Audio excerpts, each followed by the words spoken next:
Hello everyone, welcome back to my channel. If you are new here, my name is Caitlin, and on this channel I upload all sorts of different types of videos relating to true crime, education and psychology related topics. So if that sounds like something you'd enjoy and you haven't already, then please do hit that subscribe button and don't forget to turn on your little notification bell so you know whenever I upload a new video. And for today's case, we're back discussing another Jane Doe case, which I haven't done for a little while. We're going to be discussing the unsolved case of the El Dorado Jane Doe. Before we get started discussing the details of the case, I just want to say a huge thank you to the sponsor of today's video, which is Skillshare. So like I always say, if you're not new to this channel, then you'll know that this is a place where we all share a love of education, and because of this, Skillshare is honestly one of my favourite sponsors because it just seemed like the perfect fit. If you've never used Skillshare before, it's an online community where you can watch loads of video classes on a whole load of different topics, and basically you just get to find new things, discover new things and just learn things, all in pretty short classes. So most of the classes are less than an hour long, which is honestly one of my favourite things.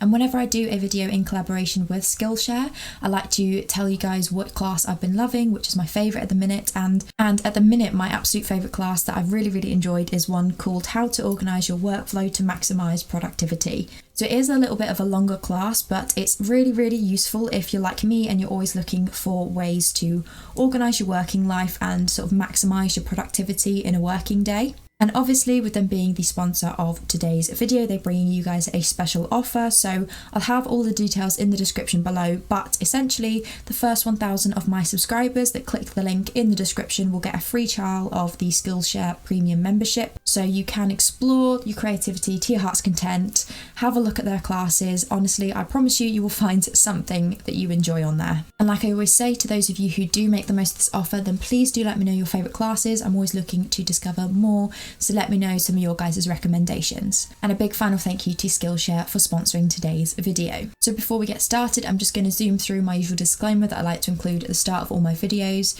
just letting you guys know that I'm not claiming to be an expert in this case or any of the other cases that I cover over on my channel.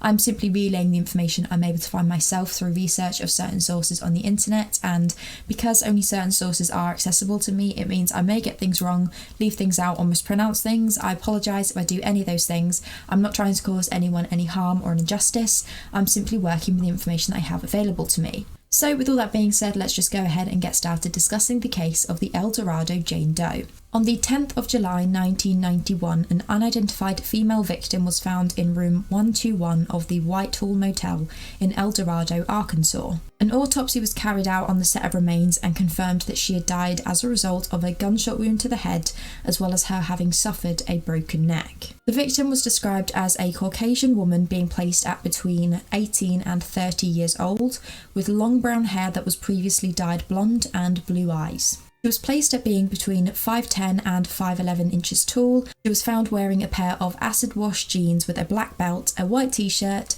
white tennis shoes and white ankle socks, a gold chain bracelet on her right arm and 2 hairbands. And in terms of identifying features, she was found to have had a birthmark underneath her left breast, a number of visible freckles, 2 piercings in her left ear and 3 in her right ear. She also had small scars around her right eye and her left wrist. Nothing that suggested surgery, but more suggestive of numerous injuries in the past, which is something that I'll get onto a little bit later. In her possession when she was discovered, authorities located an Arkansas ID with the name Cheryl Ann Wick, date of birth 13th of November 1970. Operating under the assumption that this was the identity of the victim, investigators had started out by locating Cheryl Wick's parents who lived in Minneapolis in Minnesota. But upon doing so, they were very quickly informed that Cheryl Wick was in fact alive and had no knowledge of this unidentified victim that the authorities were calling for. And because of this, it was assumed that the victim had been in possession of Cheryl Wick's ID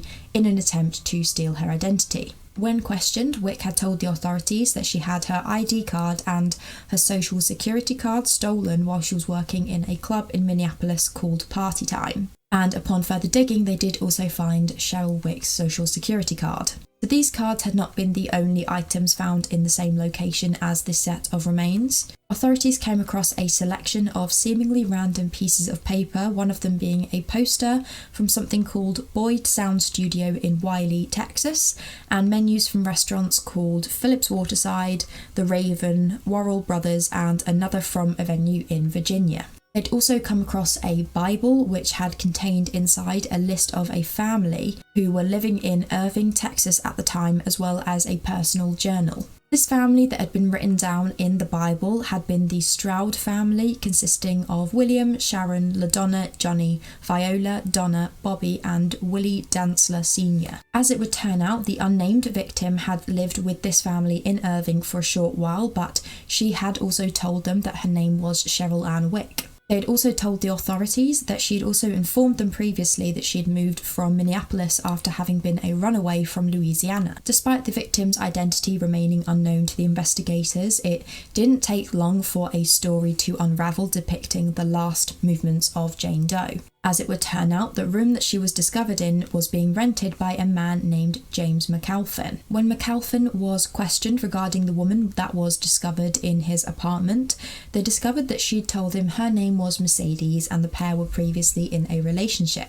And their relationship was anything but stable. They were known to constantly have arguments that would take quite a severe turn, typically with McAlinn putting Mercedes in the emergency room as a result of inflicting various injuries on her. Because of the consistent abuse that the Doe was experiencing at the hands of her boyfriend, the local police were made aware of the severity of the situation and had allegedly made numerous attempts to offer her help in getting out of this relationship. It was known that her friends had also spoken to her on numerous occasions, pleading with her to leave McAlinn, and then in June 1991, this is exactly what she did.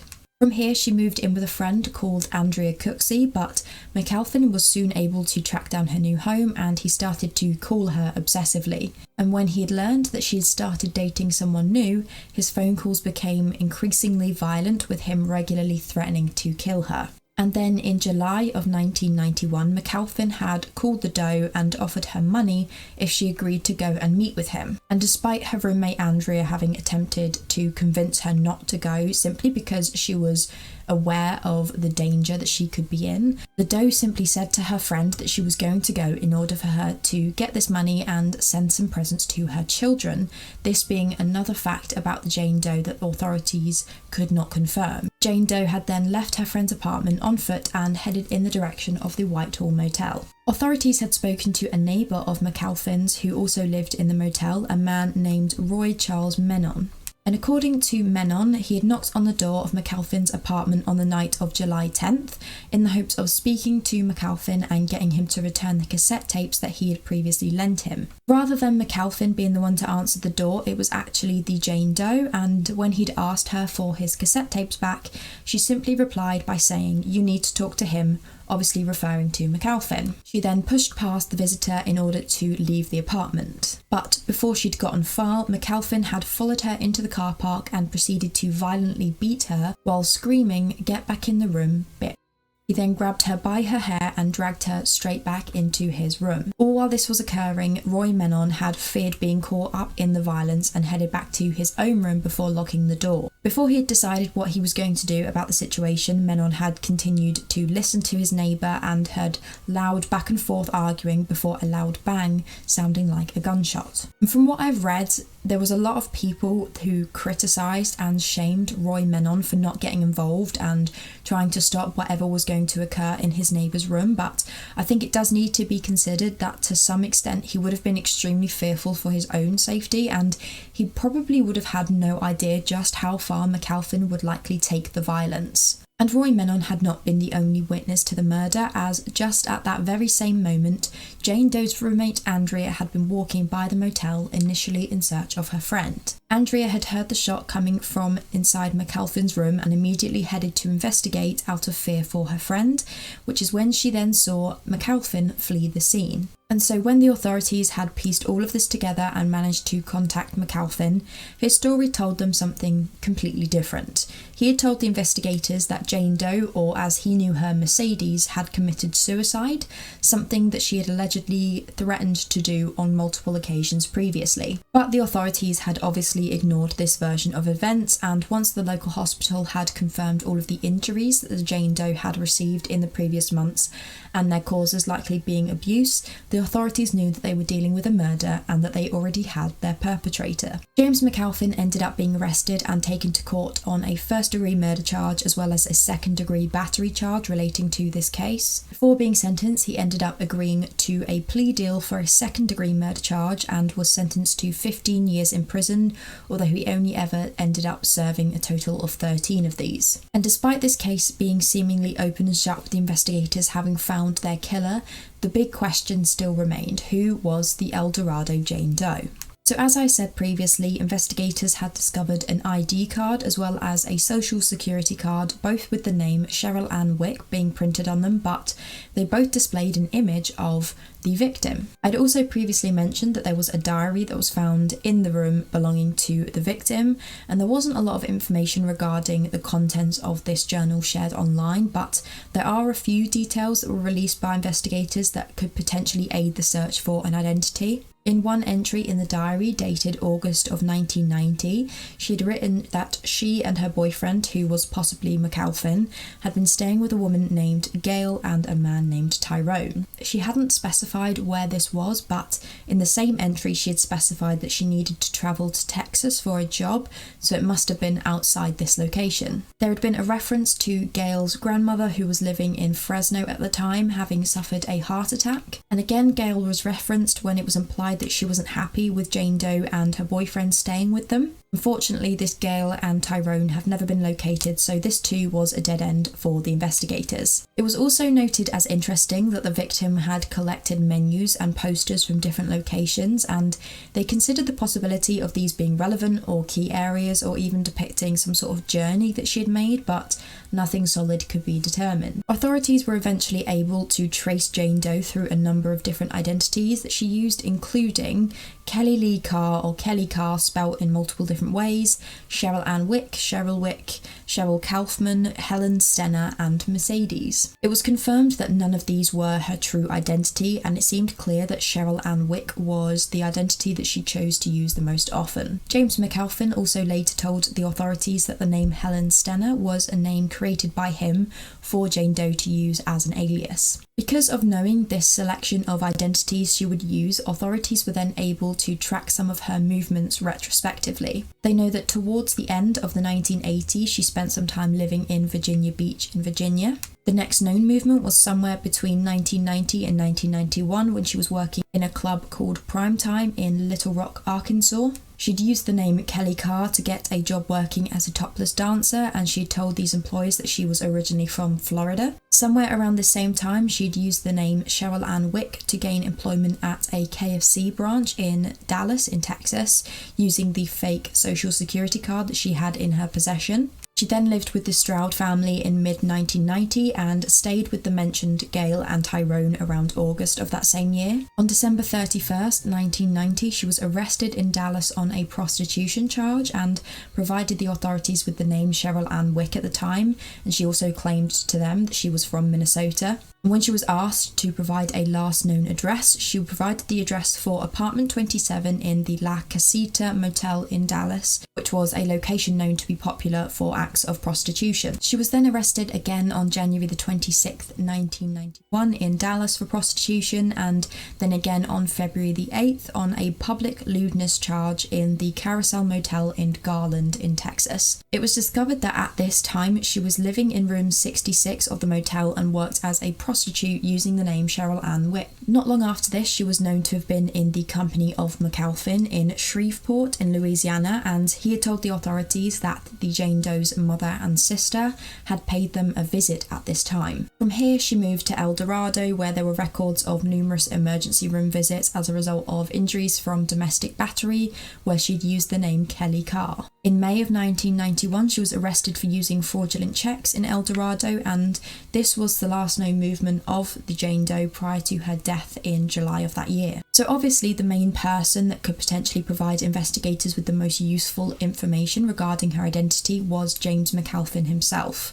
And when he was questioned by the police, he did provide a number of details for them to potentially look into further. According to him, she had told him that when she was a young girl, she was taken against her will and forced into sex work, and when she grew up, she'd then chosen for it to be her lifestyle. He claimed he knew of an African American man that had taken advantage of Doe's romantic feelings towards him and pimped her out in the Dallas-Fort Worth area. And this pimp had allegedly been connected to a group of other young girls who he would force to travel to the US-Mexico border and trade them for young Mexican girls in the industry as a punishment if they didn't behave, so there was a lot of fear at that time of her life. He claimed that she had later run away from this pimp, who was known as JD, with the Tyrone that was mentioned in her journal, and then she met McAlinn in Dallas somewhere. And the three of them then allegedly travelled to Louisiana. When authorities had looked into this pimp known as JD, they had traced him as being a man named Jeffrey J.J. Davis, a Dallas resident. And in terms of this Tyrone's identity, it was speculated that he was likely either a pimp in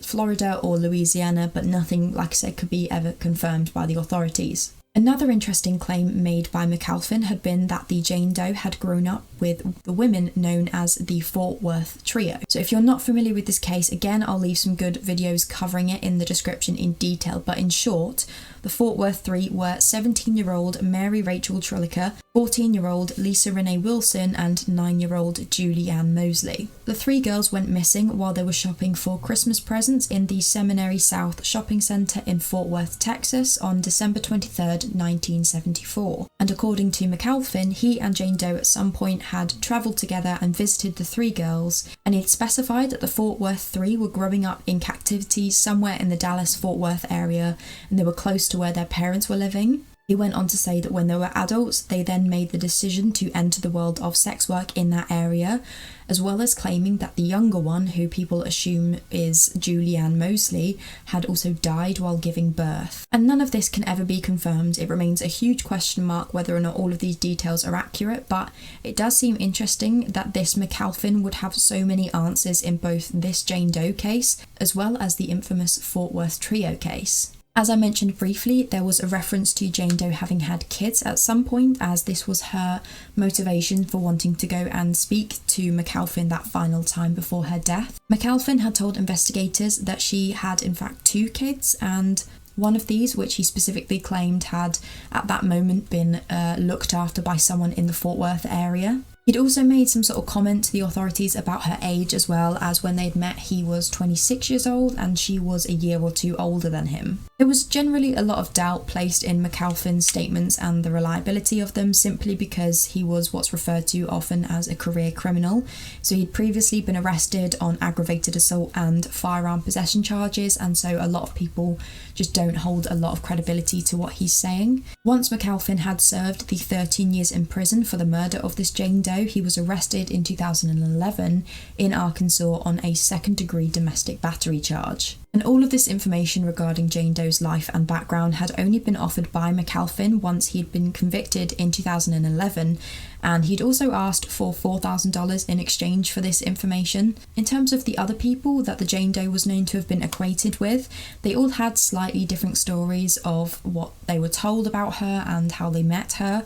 So Andrea Cooksey, who was her friend and roommate towards the end, had claimed that she'd met Jane Doe while she was using the name Mercedes and she was dancing in a club. The pair bonded, and Mercedes had told Andrea that she previously worked as a dancer, but she was from out of town, although she'd never specified where this was. She'd told Andrea that she had 2 kids who were living with her mother, or their grandmother, and at least one of these children was female, but she couldn't remember exactly.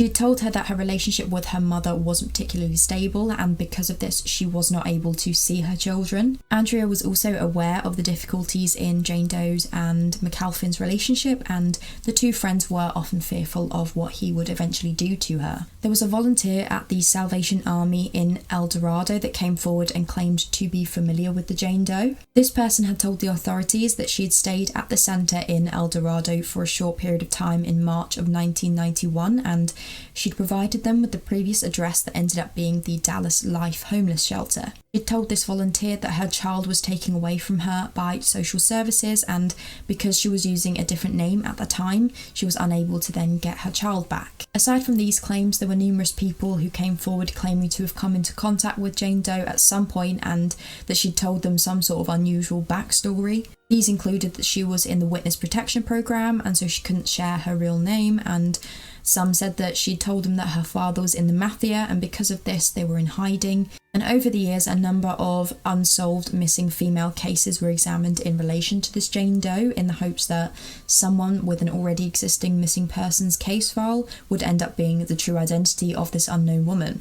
An update in the investigation occurred in January of 2019 when the DNA Doe Project were involved in the examination of her DNA genealogy results. It was announced that they had found a match through her paternal side to a woman named Christina Tilford who was living in Alabama at the time. It was notified that she was this Jane Doe's second cousin, and although she didn't recognise the woman, she did state that she could see the family resemblance. When the other family members were spoken to regarding any known missing cases in their family or even children that may be put up for adoption years ago, no one had known of any. And so because of this, it was assumed that the Jane Doe had not had much contact, if any at all, with her father, as none of her paternal relatives had any recollection of her.